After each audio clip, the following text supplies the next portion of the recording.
Hello chess enthusiasts, my name is Micha and welcome to my chessrealm YouTube channel. If you're following chess events, maybe you have come across a Swedish Team League or Elitserien, however you call it, and I found a very interesting game from the last 9th round between Grandmaster Bassem Amin and International Master Christian Jepson. Let's see what happened in the game. Bassem Amin had white pieces and he started with e4, d6, d4, knight to f6, and we have Pierce defense, white plays knight to c3, and now e5 transposing into, let's say, a Philidor defense. Of course, white can capture on e5, let's say, d-pawn can capture, d-pawn when you capture, white can grab this queen on d8, black can recapture, depriving black from right to castle, but that's not so really tragic.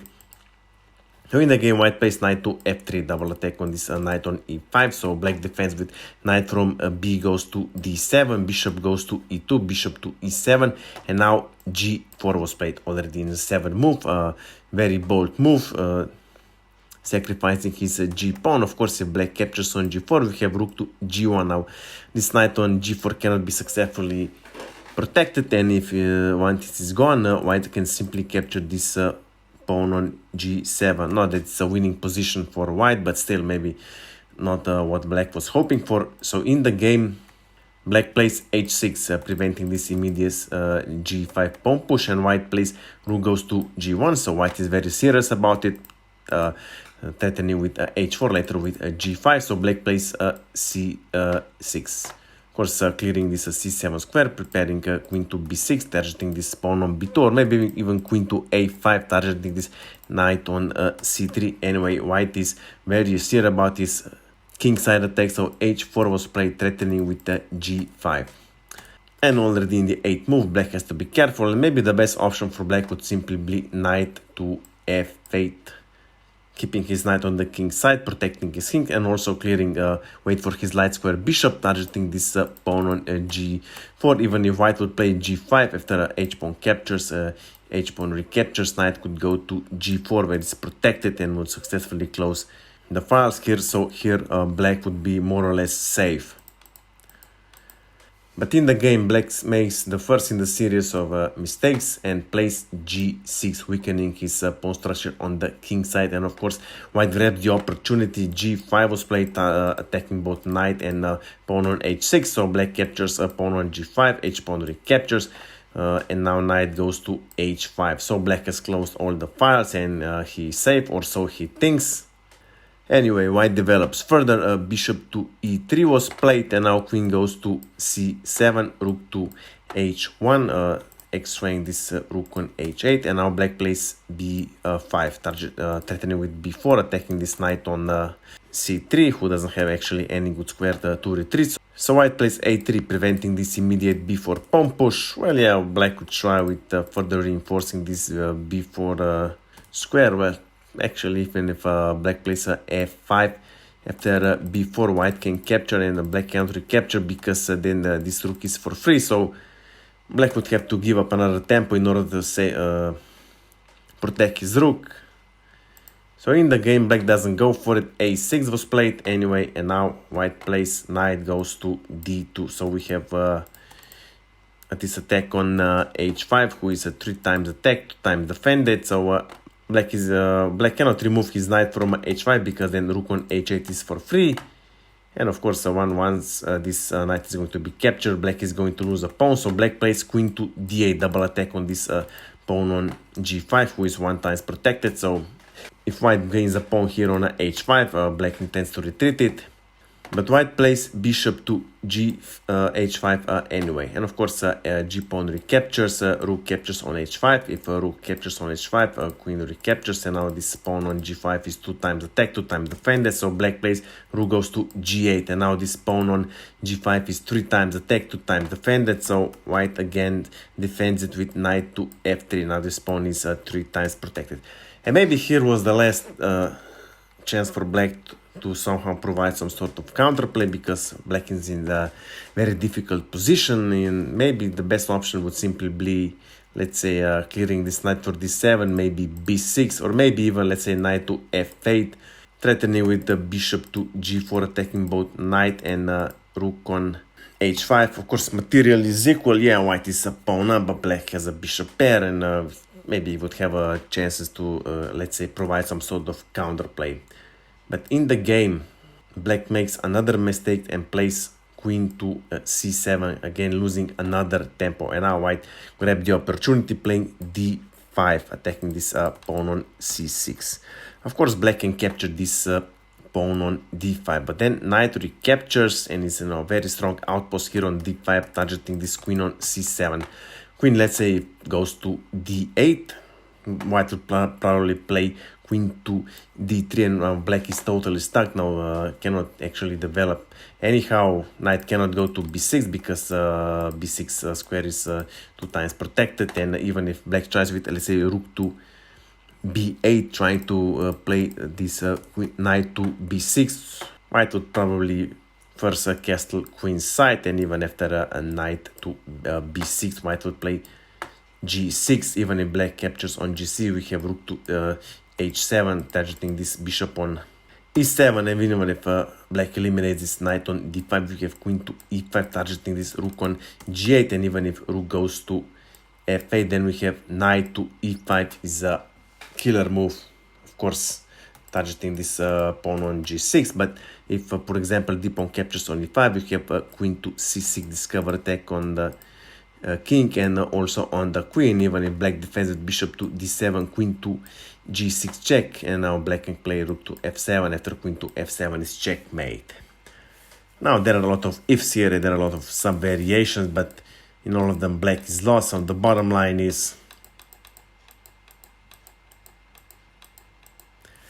in this position, black cannot allow white and knight to jump on a d5. So black plays c5, let's say partially closing the position, limiting the movement of the knight on c3. And now white continues attack on the king side. So knight to h4 was played, preparing this knight to f5, targeting this bishop on e7. And here black prepares a sneaky trick, or so he thinks. Knight goes to f6. So black is thinking, okay, g-pawn can capture on f6, but then rook goes to g1, and when this king is gone, rook is going to capture the queen. But believe it or not, white plays g-pawn captures on f6. Of course, black is a piece down, so has no other options but to follow his original plan. So rook goes to g1 check. Of course, king can go to d2 or e2. But naturally, king goes to e2. When this queen is going to be captured, white avoids the immediate check from the rook. But first, black plays bishop goes to g4 with check, developing his bishop, maybe preparing also queenside castling, also attacking rook on h5. So first, white plays f3, attacking this bishop. Of course, if a bishop captures, queen captures rook, and white is a piece up. So black has no other options but to capture this queen on d1. Of course, rook on h5 is still under attack, so white plays rook goes to h8 check. Now black has two options. Either king can go to d7 or bishop can defend the check on f8. Let's see, if bishop goes to f8, then we simply have rook captures rook on d1. And this bishop is still under attack. If bishop goes, let's say, back to c8, then queenside castling is no longer possible, and after bishop to h6, this bishop is pinned and white wins another piece. So we have a rook and two pieces versus queen, which is enough for a win for white. If, for example, bishop goes to d7, we have simply rook captures on f8, check, and king has no other option but to recapture on f8. And after a rook goes to g1, again, bishop goes to h6 with check, and when this king is gone, rook to g8, let's say, is going to be checkmate. So black would have to play bishop to h3, but like I said, bishop goes to h6, after king to e8, rook to g8, and when this king is gone, then rook simply captures rook on h8. Again, rook and two pieces versus queen is simply winning for white. So in the game, black plays king goes to d7. Of course, now white can either capture rook on d1, but then rook captures on h8. So white has decided to capture rook on a8. And of course, black counters by capturing rook on a1. And now we have two bishops are hanging on g4 and e7, and white captures bishop on e7, threatening with pawn goes to e8, promoting to queen, and if this happens, it's going to be checkmate. So black has no other option but to capture this pawn with the king, and now white captures also bishop on g4. So where we are, both sides have rook, but white has 3 pieces versus the queen. Still, the harmony between white pieces is much better, and black is actually in a lost position. g4 was played in the game. Maybe black was hoping somehow to open the game on the queen side, so that his queen would enter the game, but white responds with knight goes to f5, and we have check. So king has 2 options, either go to d7 or to f6. Well, if king goes to f6, we have mate in 3 on 2 ways. One way is if rook goes to g6, threatening with g5 with the checkmate. Of course, black can delay the mate for 1 move, but even after rook to, let's say rook to g1, it's bishop to g5 checkmate. And the other way is if rook would go to h8, threatening with rook to h6, it's checkmate. Of course, black again can delay the mate for 1 move, but after rook captures on h1, it's going to be rook to h6 checkmate, and there's literally nothing black can do about it. So in the game, black plays king goes to d7. And white continues with rook to f8, threatening with rook to f7, skewering this king, trying to grab this queen. Well, there isn't any way to protect this f7 pawn, so black plays queen goes to b6, getting his queen out of the 7th rank. And white continues with a pawn captures on b4. Of course, c pawn cannot recapture because then queen on b6 is for free. Of course, queen could also capture on b4, but then we would have rook to f7 check, and now king has, let's say, a 3 option. If king goes to e8, knight to d6 check, after king to d8, bishop to g5, it's checkmate. If, however, king goes to d8, again we have knight to e6 threatening with checkmate. It's going to be mate in 7 move, or so the computer says. And if, for example, king goes to c8, we have knight to e7 check. Now, if king goes to d8, knight to c6, forking both pieces. If king goes to b8, knight to c6, again forking both pieces. And if, for example, king goes somewhere on this 7th rank, let's say to b8, again we have knight to c6, we have this cover attack on king and the queen. So in the game, black plays rook goes to h1, and now rook goes to f7 check. Well, black might have very well resigned because the end is near.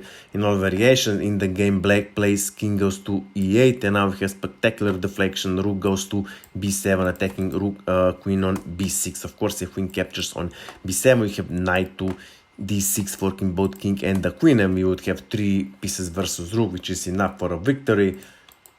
So in the game, black plays queen to d8, but now we have knight to g7 check, and now there's nothing much to be done here, because if king goes to f8, we have knight to e6, again forking both pieces, and we realize that all is lost.